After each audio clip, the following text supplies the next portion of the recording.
Pentru ca buzele voastre să nu mai arate ca două cocoașe de cămilă, în clipul acesta vă voi arăta cum să desenați buze.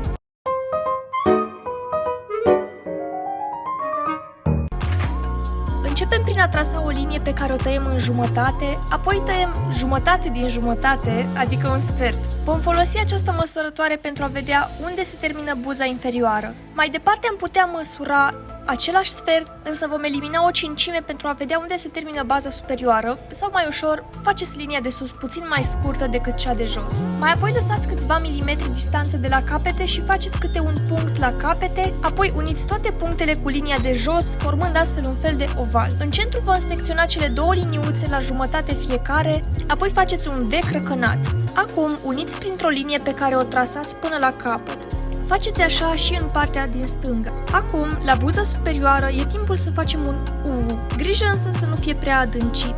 Nu încercăm să facem groapa adâncă dintre doi munți, ci mai degrabă două dealuri. În fiecare colț trasăm câte o virgulă întoarsă. Acum strângem liniile ajutătoare și începem să hașurăm. Dacă ți este de folos acest tutorial, te invit să dai click pe butonul de like, să te abonezi și să apeși clopoțelul pentru a fi la curent cu toate postările mele. Intenționez să fac o serie întreagă de tutoriale de artă pentru a te ajuta să-ți atingi scopul tău de a fi mai bun la desen.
Felicitări, iată că ai ajuns până la final! Dacă încă ești aici, lasă un comentariu spunând: buzele mele nu mai arată ca niște cocoașe de cămilă.